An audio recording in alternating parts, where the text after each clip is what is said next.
Hey guys, Akil here. Thanks for joining me for another episode of the Trading Coach Podcast. Just wanted to remind you that this podcast is available on essentially every podcasting app out there, both Android and Apple. So make sure you enjoy, make sure you leave me a review if you like what you hear, and of course, make sure you share this episode on social media.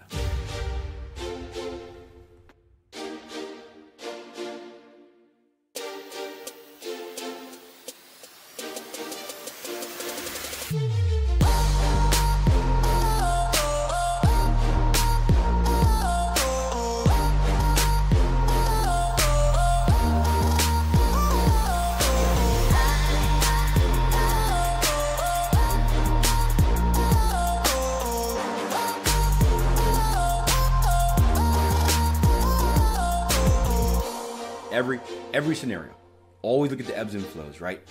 Support and resistance, why it's so valuable, why it's the centerpiece of my trading, is because it shows me the important and the non-important levels in the past, which routinely become the important and non-important levels in the future.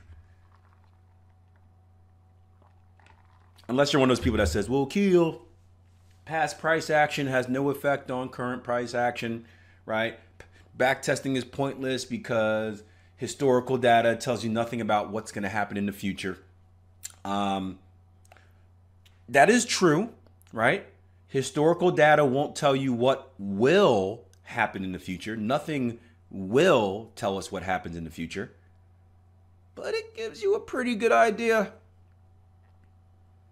It's the best we can get, right? Let me ask you this. Do any of you guys have employees? Right? So, right, as an employer, right, when you're looking to hire an employee, what do you typically do? Right? What do you get? You get resumes, right? People apply for your job. You look through the resume, and what do you look at? Well, you look at their employment history, you look at their skills, all the stuff they did in the past, right? Does that mean they're going to be a good employee in the future? No, it doesn't.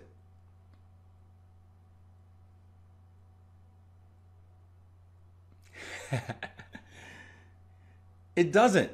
But it's the best you can get. It's the best you can get.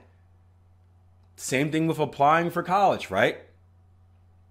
I work at a college, right? When people apply, what do we look at? We look at grades. We look at test scores. We get plenty of people that have good grades and good test scores, and guess what? They get to college and they blow up. There are other outside elements that take into account. We have people that have, bad test scores that sometimes turn out really good. But in general, people with good grades in high school, good grades, good test scores in high school typically do well in college. And you can do this comparison with so many different things. Athletes, right? When a coach drafts a player into a professional sport, what do? They look at their past performances, right? It's the best information we can have. We never know what's going to happen. We never know how it's going to translate. But it's the best information we have. And the thing about the market is, one, the market is psychological, right? So important levels of the past, we can, with good measure, make a very solid prediction that they're going to be important in the future. Doesn't mean they're going to hold. No, it doesn't mean they're going to hold, but it gives us an idea of, hey, we should at least watch for this level. And same thing with like pattern formations, right? We know that a double top works because we've seen it work in the past. We also know that it doesn't work all the time. It only works in very specific scenarios. Same things with head and shoulders, same thing with breakout patterns, same thing with anything you look at, right? We know from historical data that this particular pattern formation works. It doesn't work all the time, it works some of the time. Our job as traders in the future, I guess in the present, is to predict if this type of formation happens at this type of location, is there a better chance of it working or not working? Right?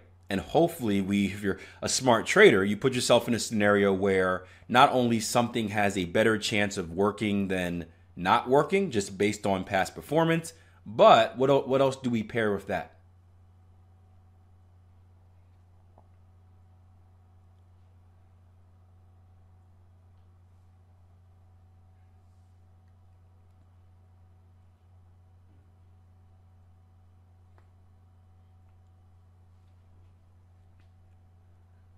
We pair with it a positive risk reward.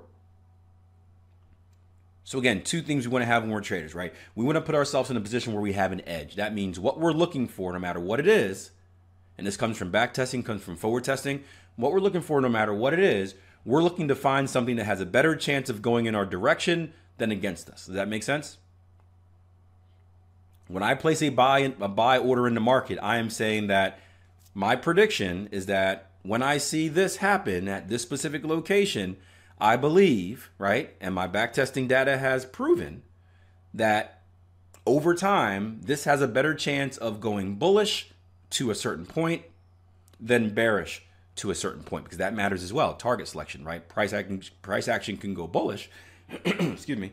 Price action can go bullish, but if your targets are off, right, it may not go bullish to the level you want it to. It may reverse before it hits your targets and you'll be in a losing trade.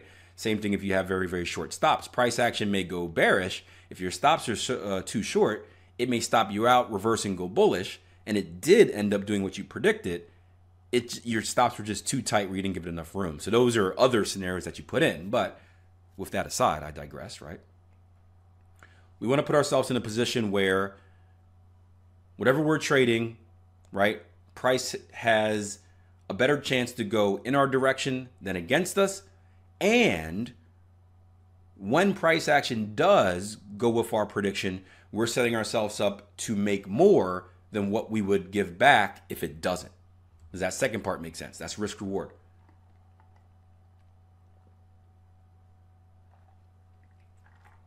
It's basically, and this is a very simple way of putting it, is basically saying something like this, right? Me and David are playing a game of heads and tails, right? With a quarter, right? Flipping the quarter, right? Every time it hits tails, David wins. Every time it hits heads, I win, right? David's like, sure, I'll play that.